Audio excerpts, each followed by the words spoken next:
Yes.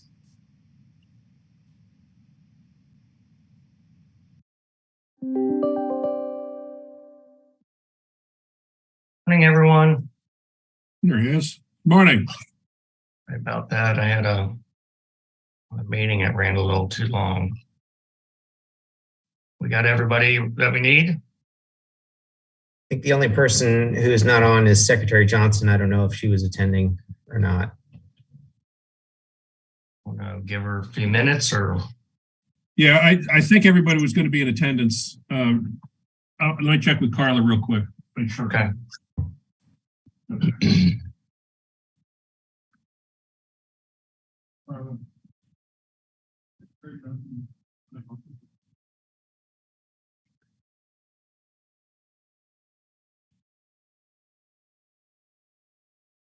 The big question is, what's on the lunch menu for the 25th? I don't know the answer to that question. I think I'll say that it's going to be a surprise. Okay. Yeah, Carla says Secretary Johnson is signed up for the meeting, so let's give her a minute or so, Steve. Okay. Good morning, everybody. Good morning, Winston.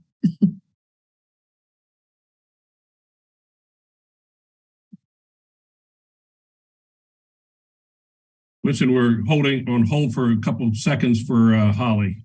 Yeah, I heard Okay. that comment. That was about the time I logged in. Okay.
I don't know, Steve. We can get going, and Holly can join us.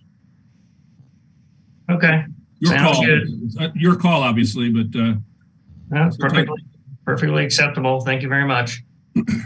Well, good morning, everyone.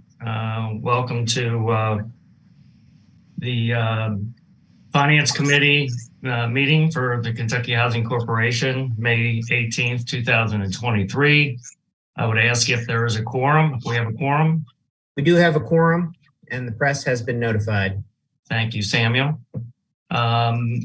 Second on the agenda is recognition and consideration for approval of the minutes from our last meeting. Has everyone had a chance to review those minutes? Okay. Yep. Anyone have any questions? Well, let's first take a motion, and please make a motion to accept. This is George. I'll move to accept. Thank you. This is Matt. I'll second. Thank you very much. Does anybody have any questions or corrections to those minutes? Okay, hearing none, I'll ask for a vote. All in favor, say aye. Aye. Any opposed? Thank you very much. Okay, I believe next on the agenda is Kevin Field. Kevin, the floor is yours. Thank you, Mr. Chairman. Can everyone hear me okay? We can. All right. Well, again, thank you. And agenda item number 3 concerns the recommendation for the approval of the annual internal audit plan for fiscal year 24. So auditing standards require that we develop a risk-based audit plan annually to determine the priorities for the internal audit function that's in a manner consistent with the organization goals. So the plan is designed to provide you a summary regarding the internal audit services, which are planned to be performed in the upcoming fiscal year. The planned audit projects include programmatic as well as operational reviews in coordination with our external auditors in support of the financial statement audit. So a summary, if we go to page 5 of the audit plan, there's a summary of the planned activities for the upcoming fiscal year. And these include, starting there, thank you, Sam, control testing over the cash disbursement system, as well as quality assurance reviews over the rental assistance programs, and a compliance review of the mortgage electronic registration system. There's also a summary of completed audit projects for fiscal year 23, which are outlined at page 9 and 10. So this summarizes the projects that have been completed during the current fiscal year. Now, there are 2 projects from the current fiscal year that will actually extend or carry over into fiscal year 24. And they are the reviews of the eviction relief program, as well as the a review of the HMIS system. So those will carry over into fiscal year 24. So although much of the work that is performed by internal audit is regulatory in nature, and it's performed based upon the requirements of those regulations, the audit plan itself remains a flexible document, and it is intended to optimize the audit coverage to the best extent possible. With that in mind, though, the audit department is always available to address any concerns of the board or senior management. So I would be happy to answer any questions that you may have. Otherwise, staff submits for your review and consideration the audit plan for fiscal year 24.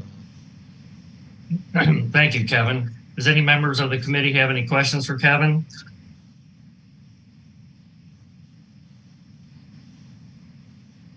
Samuel, is this a require a vote? You all will make a recommendation to the full board. Okay. So, yes. All right. Okay. So, Kevin, are you making the recommendation, or should we have someone from the committee make the recommendation? The committee typically makes the recommendation to the full board. Thank you. Could I have a committee member make the recommendation? I will. Thank you, Gail. Gail's made made the recommendation that we take this forward to the full board at our next week's meeting.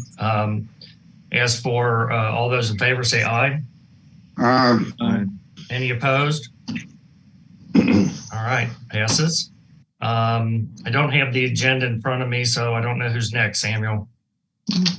Jim will be presenting the KHC financial update for as of March 31st, 2023. Thank you very much. Jim, you have the floor.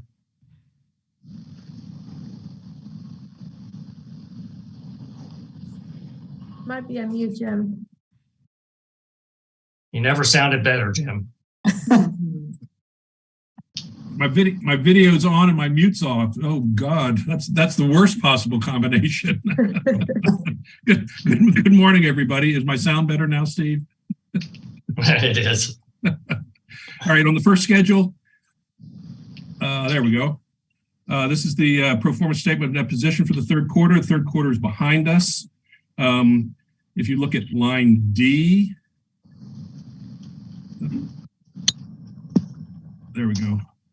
Line D, you can see that as has been the case for several years on a quarterly basis, our total assets continue to shrink, albeit very slowly now, as we allow the bond portfolio, the loans in the bond portfolio that are on the books pay off, and they're being replaced by loans that are held off the books in Ginnie Mae pools. So that is anticipated. You can see on line A, which is the program purpose bond or loans, which are the loans in the portfolio, in the bond portfolio. They're down $27 million and replaced generally by cash on line B. Line E is the debt outstanding against those program purpose assets. You can see that it dropped as well by $21 million. That is again anticipated. That's the normal debt service that we have on our bonds. We're not prepaying any bonds at this point because cash flow in the indenture is pretty much matching up our debt service. And so overall, our liabilities have dropped $27 million, almost all of which are in the revenue bond portfolio. We did pay off the lines of credit that we had outstanding at June 30th, $3.6 million. That was as much window dressing for the annual audit that shows that we had outstanding lines borrowed against, not necessarily a specific need to have had it borrowed over that 3-day period at year end. Looking at line L, you can see that the mark to market on our investment portfolio has increased by about $3.7 million. That's the continued write down of our investment portfolio, gotten a lot of press on the banking side. We do not have deposits that are going to run away from us that causes a markdown in our long-term assets to be of any great concern. We fully intend to hold them to maturity and have the ability to hold them to maturity, and we're not at the mercy of having short-term asset or short-term liabilities withdrawn, needing to cash those in. So you can see our overall net position for the quarter, for the 3 months, for the first 3 quarters is improved by $15 million. Of very positive note, down at the bottom on line N, servicing for others increased 1.5, 100, shoot, my math's off, about $175 million, which means that the base for our sustainable annuity is increasing. And also of import is that the average yield on that portfolio increased from 31.5 basis points to 31.8. And so we are going in the right direction. We're building portfolio. Payoffs have come to a grinding halt, as you can imagine, with refi rates being significantly higher than they were over the last 3 years. We're getting very few payoffs, but we're still holding our own on production, albeit at a lower level than we enjoyed over the last several years. So overall, a good look at our net position. Remain very strong. We are $445 million of net worth and able to sustain a lot of negative impacts and which we don't foresee happening. We see continued growth in that particular number in the quarters ahead. Going to the next page, pro forma income statement. Consistent with the story of increased yields on our investments, even though they have shrunk, the actual return on them has shrunk very minimally. I'm on line A. On line B, we do have variable rate debt. The interest rate on our debt, which are the bonds primarily, have been going up. And so that story holds, that even though the liabilities did not go up, the rate on the liabilities did, and therefore the interest expense increased by $646,000. The big number in today's quarter, as it was, has been for the full year, is that gains on sale of loans. I'm on line D, whereas they were $15.2 million last year, it's 5.8 this year. The markets have just not been cooperating that they were for the 3 years prior. The capital markets are very tight. The appetite for premium rate Ginnie Mae pools is not there. These pools prepay as soon as rates go down, and nobody's going to pay a high premium to get access to them now. So this is not a surprise. It's disappointing, obviously, but not a surprise. We are covering our overhead, covering our costs, covering cost to originate, origination fees, and all the other expenses associated with originating those loans. We're just not getting the top end gravy that we've gotten over the last several years. Line F, as I mentioned just a minute ago, we did take another $3.9 million hit in market value of our securities. Again, not a concern.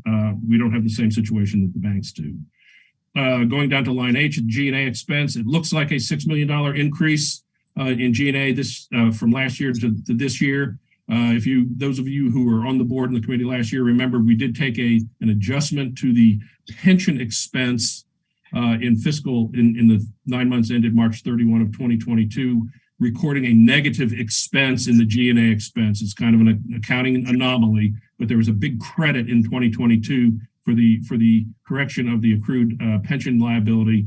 Obviously, that's not there this year, and so the $16 million is more indicative of what the prior several years have been in the G&A expense line relative to the level of activity we're doing. So again, not a surprise and obviously explainable. Similarly, on line, we have a line blank there, the interest on pension liability. We did pay interest expense last year on the amount that we owed on the pension. Obviously, it got paid off, and we don't have that expense this year. Going down to line O, change in net position, which for us is net income for the 3 quarters.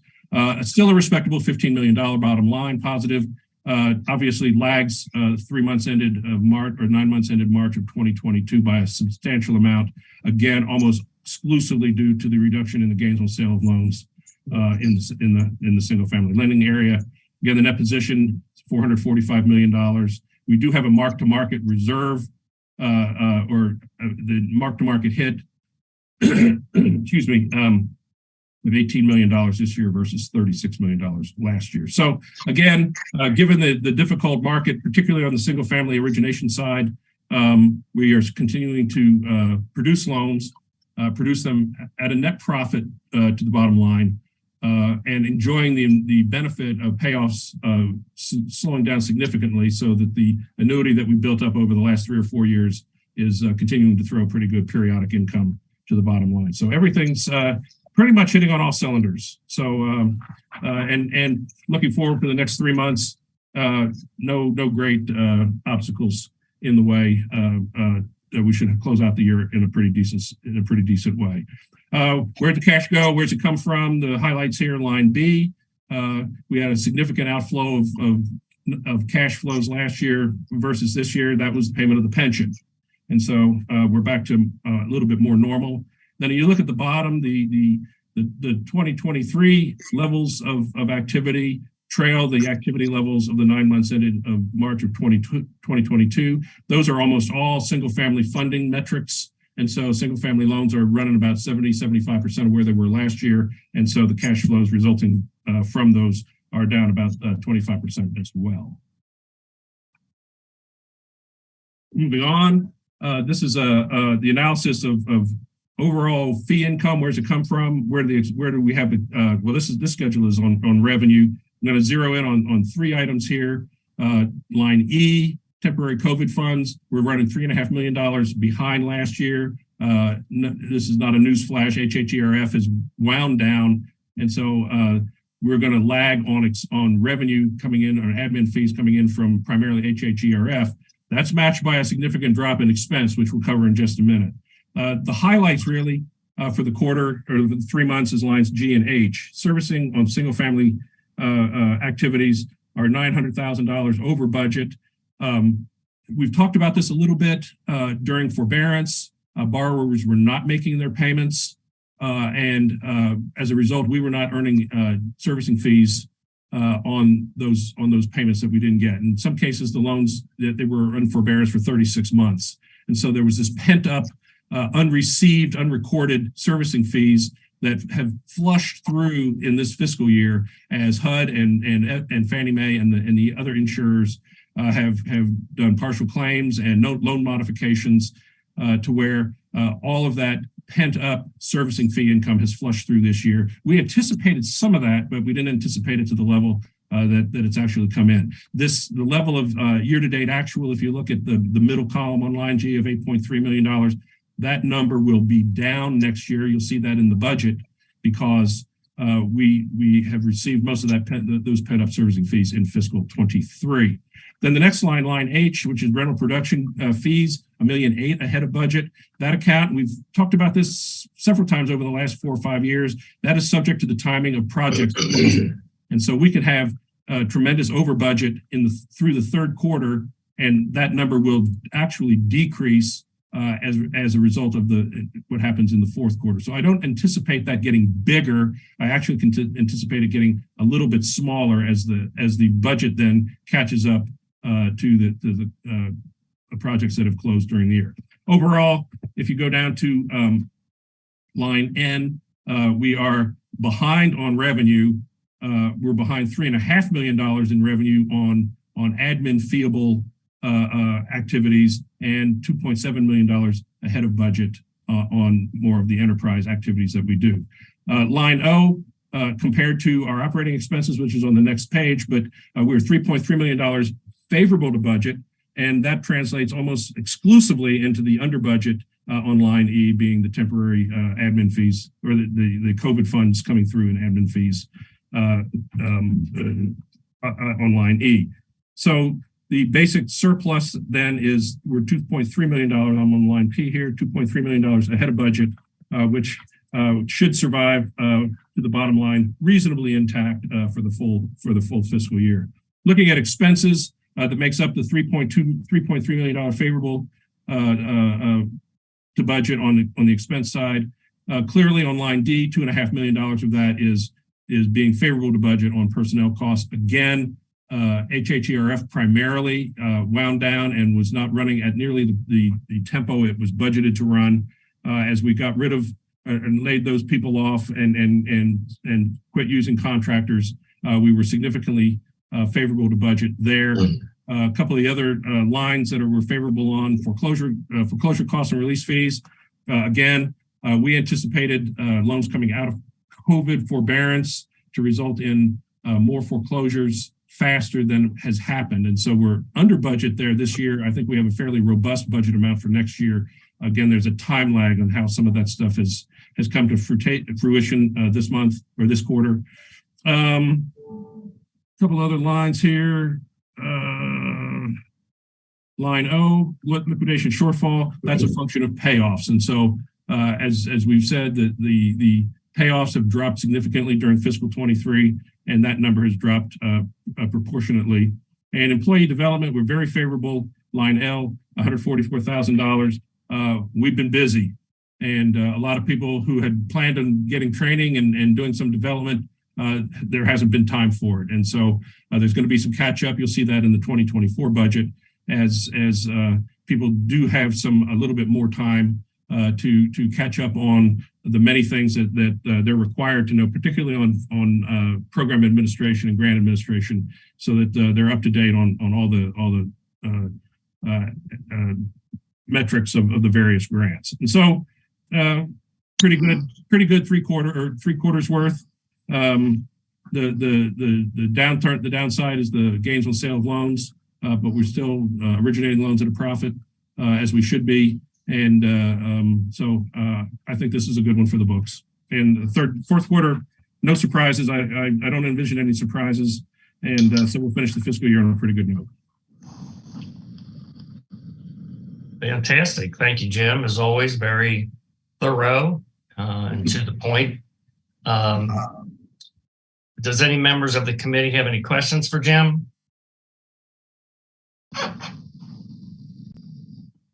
Man, it is a quiet morning this morning. Not hearing a peep. Even Tracy's not saying anything. Give her a minute.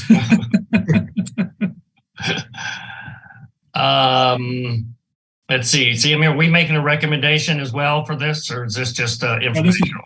This is information only. Okay, that's what I was thinking. Okay. Jim, thank you for that presentation. And I had my agenda on my screen. Now I lost it. The next item is the adoption of the annual budget and approval of the budgeted operating expenditures for the housing revenue bond resolution. Okay. As Samuel said, you have the floor. Thank you, Mr. Chairman. This will require action of the committee when at the conclusion to recommend adoption of both the budget and also the operating expenditures as per SOP for the last 20 years, I guess, of having the bond indenture. What I was reporting on the third quarter is the past. The budget is more of a presentation of the future, and Tracy Thurston is the future of the finance division of Kentucky Housing Corporation, and I'm going to pass the mantle to her, and she's going to talk about the fiscal 24 budget. Thanks. All right, I am off mute. Thanks, Jim. Good morning, Mr. Chairman, members of the board. I'm going to walk you through our fiscal year 2024 operating budget. Sam, if you could go to the first page of the memo. You can go up. Our budget committee members are at the top here.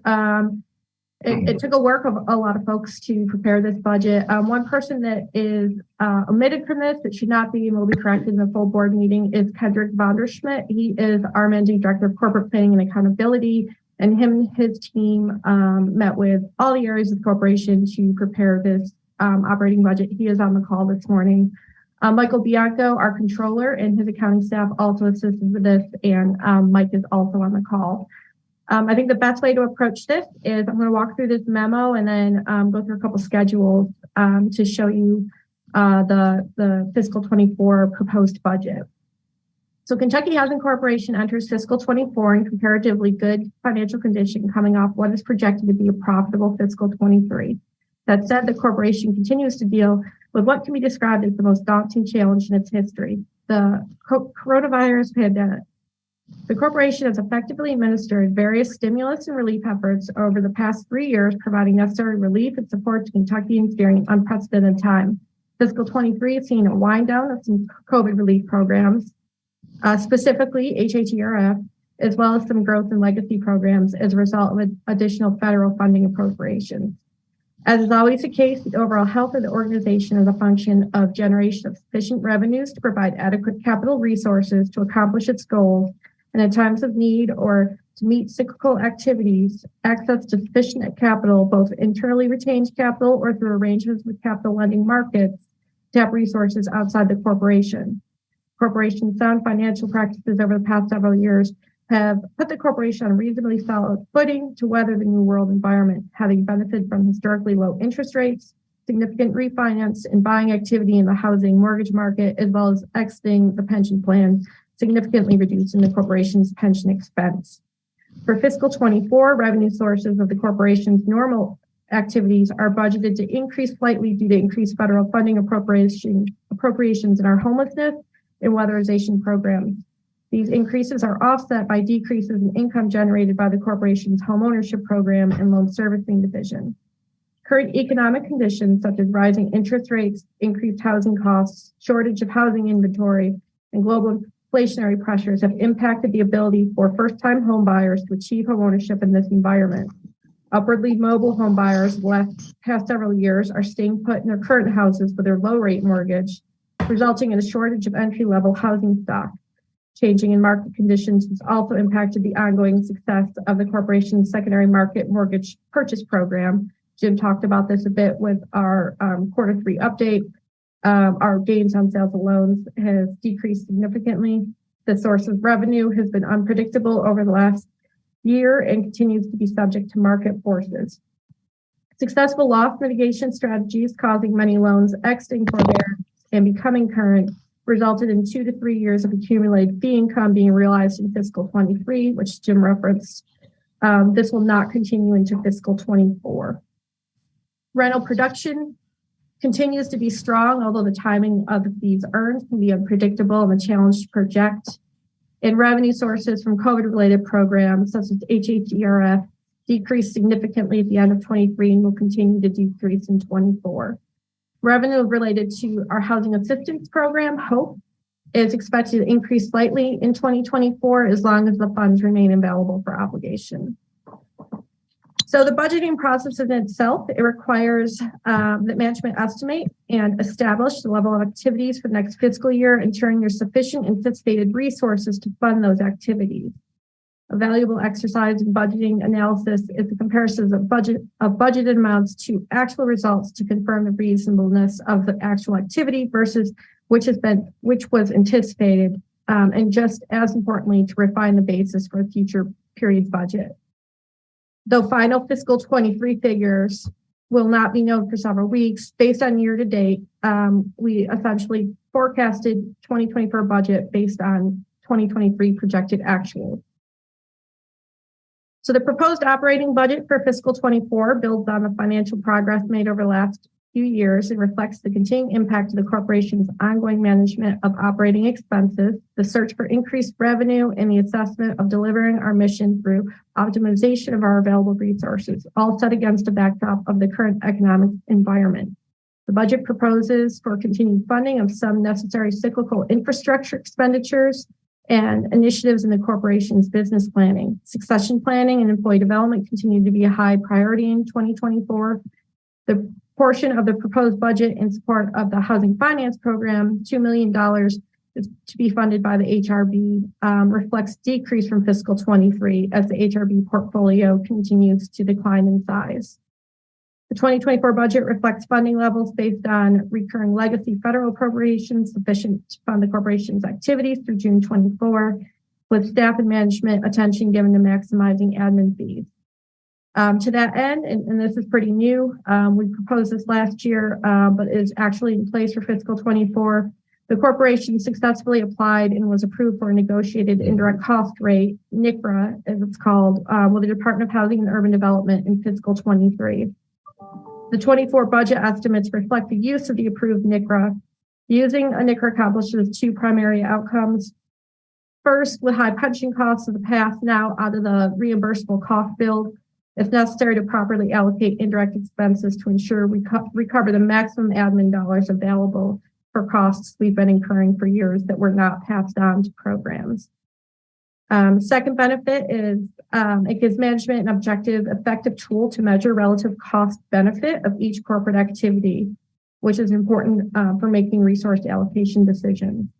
And then lastly, it provides better information of infrastructure support costs, resulting in stronger management of those said indirect costs. So the next couple sections, I'm going to continue to kind of review the memo, but Sam, I'm going to point you to a couple of schedules that it speaks to. So could you go to page 6 of the budget document? Thank you. So this page reflects the housing revenue bond, the trust budget, as well as our overall operating budget. As mentioned in the summary section, fiscal 24 will require a total transfer of funds from the HRB of $2 million. And you can see that on lines F up top and F below, which is a decrease of $1 million from the 2023 budget. This reflects the HRB share of operating costs. And this results in a budget surplus of $3 million, a decrease of 1.5 from the 23 projected actuals. Because 23 budget was prepared using best estimates of the information available at the time, which for pandemic initiatives proved difficult, the discussion below in this memo is going to use this page 6 and then a page 10, which we'll point to here shortly. So on this particular page, budgeted fees and administrative reimbursements for 24 are estimated to decrease by approximately $5.95 million over projected actuals from 23. And that is at the bottom of the page, on line R.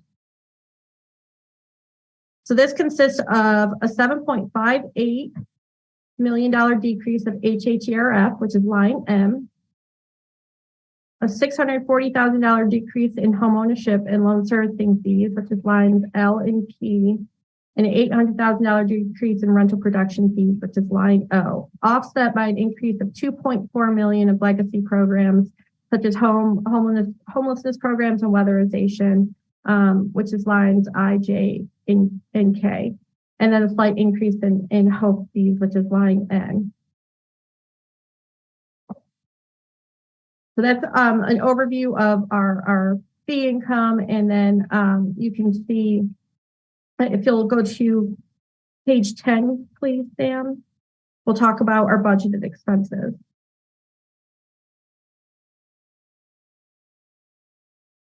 Okay. So again, we said in the narrative of the memo, our best way to project the 2024 budget is looking at 2023 projected actuals. So that's what the schedule does. There's a few other schedules in this operating budget that compare 2023 budget, the 24 budget, or 2023 projected actual, the 23 budget. But this particular page summarizes really how we arrived at the amounts for the 2024 budget. The budget expenses for 2024 are estimated decrease from 23 projected actual amounts by approximately $5.4 million, from $41 million to $35.6 million. Much of the decrease, and that's on line D in this page, much of the decrease reflects the wind down of many COVID-related programs and their associated overhead costs, along with the growth of some legacy programs and inflationary pressures. So starting with line C here, total salary and benefits. The 2024 budget reflects $23.4 million, which is a $570,000 decrease over our 23 projected actual. This reflects a $2 million decrease in costs associated with administering HHRF, and then other legacy programs, as I mentioned, homelessness programs, weatherization, saw increases as a result of program expansions. And those increases are reimbursable via admin fees. Some of this increase also reflects the switching from some contract workers. So workers are contractor temps, switching them to on payroll workers in certain areas of the corporation, which is a right sizing initiative taken on by management for this next year. Line D, business services. This item reflects a decrease of $5.5 million, comprising mostly of costs associated with sunsetting COVID relief programs. Again, this also reflects a switch from contractor employees to on payroll employees. Line E, computer operations, reflects an increase of $145,000, comprising the costs associated with enhancements to current software systems and software maintenance, as well as costs associated with our system redundancy efforts. Line F, foreclosure. This is an increase of $95,000 and reflects an end of loan forbearance and foreclosure moratoriums and resulting foreclosure activity and possible losses therefrom. So we are now moving towards being able to do more foreclosures now that the forbearance periods are coming to a close, and increase in expenses related to that are reflected here. Line H, employee development, as Jim mentioned in the quarter 3 update, there's an increase of about $280,000 compared to 2023 actuals. Some of this is just employee development initiatives being pushed into the next fiscal year, as some were not able to get to in 23. It also reflects an increase in grant activities and federal funded programs, which are reimbursable via admin fees. Line I, travel, is very much related to employee development. The increase mirrors the activity that's taking place within employee development and some expansion of our current grants. Line J, office supplies, it's an increase of $100,000. Again, mostly comprising of computers and supplies related to grant expansion. And it also reflects the corporation's ongoing replacement of employee computers and their refresh cycles. Line K, printing and public information. This decrease is mostly due to money spent in 2023 on HHRF that we are not anticipating spending in 2024. Line L, training for partners and clients. Most of this increase of $181,000 is associated with those additional grant activities and are funded via admin fees. Line N, liquidation shortfall. This is a decrease of $137,000 to reflect lower year-over-year projected loan payoffs in our Ginnie Mae pools, which Jim also spoke to on our quarter 3 update. Line Q, equipment repair and rental. This increase is mostly due to additional grant activity as well. And then equipment software on line T. This is a decrease of $342,000 as a result of several projects completed in 2023 that are not anticipated in 2024. Many of those related to COVID relief programs. I'll point you to one more schedule here on in this packet. It's schedule 12, so 2 more pages down. This schedule is where we are actually applying the indirect cost rate that was approved this past year to our programs. The indirect cost rate that was approved was 29%. So if you can see along the top there, is our different business activities, rental assistance, home, weatherization, other federal and state programs, our temporary COVID programs, and then our enterprise programs and our internal service, essentially our overhead. Lines A, B, C, and D represent the fee income admin received from those programs. And then going down to line F is the total expenses for those programs. At that line G at the bottom is where the 29% NCRA is applied. So for many of those programs are federally funded, especially the rental assistance, the home, the weatherization. We are now able to apply this indirect cost rate to those and recover some of our overhead costs. So you can see, especially with rental, it's a significant amount of overhead that we weren't able to recover in the past, mostly due to pension costs. There just wasn't any grant funds left on the table in order to recoup those expenses. So this is how it's being applied. This is the first year. It's been a pretty formal process. You'll see some areas don't completely, cover the indirect costs, the federal and state programs budgets. We are aware of that. We are aware of that as a management group. And if there are still missional programs that we want to deliver, and this is just kind of a guidepost. The other thing I'll note on here is under internal service funds. It does look like we have some overhead that isn't being recovered, and this is where we're trying to right size. So again, we use this as kind of a guidepost of where we want to be. With that, I'll take any questions anyone has. I know I spoke quite a bit. And I don't know if Jim, you want to add anything?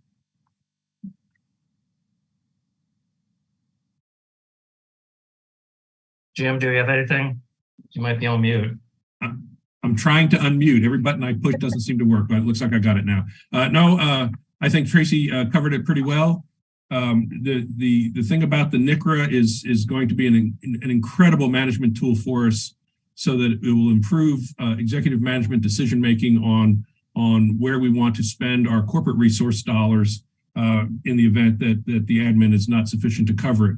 And if for those members who've been on the board forever, the pension gobbled up all admin fees and most of the other revenues of the corporation. And so the need for this process of allocating overhead was not particularly a high priority item, because the pension was it used up all the admin. Now that pension cost is in line and under control, we need to make sure that we do have an adequate indirect cost allocation, so that we don't leave admin fees on the dollar or on the table that are being incurred in an overhead cost center. And this is the vehicle we've chosen to do it. And Tracy mentioned that there still seems to be residual expenses in the overhead cost centers, and those will be scrutinized. There are a number of expenses that are not recoverable by admin fees under the various federal and state programs, and those are we know that they're not going to be. The corporation is willing to devote corporate resources in fulfilling some of these program activities, but we had hoped that number would have been lower, and we were analyzing why the 2.8 survived to the bottom line. That will always have an amount that will survive as an expense there, but that we're going to really hammer on that to try to get that number reduced going forward. Okay, thank you. Any other or anyone have any questions? Okay, Samuel, am I asking for motion on resolution 26? Yes. Okay, so can I have a motion made for resolution 26, please? So moved, Gail. Steve. Thank you. In a second. This is Matt. I'll second. Thank you, Matt. All in favor, say aye. Aye. Any opposed?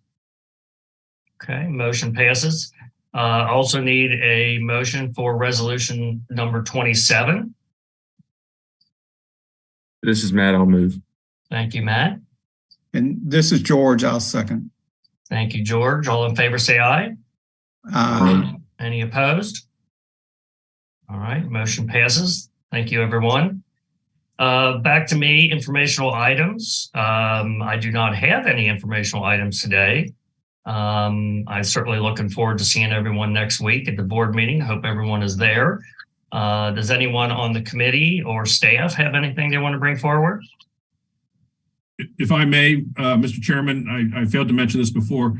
The two names that are at the bottom of the budget committee list, the Mike Bianco and Kendrick Vonderschmidt, they are staff folks that put in countless hours to help the executive team, who are the other members of the committee, get this budget pounded out. And we'd be remiss if we didn't recognize the efforts of those two gentlemen.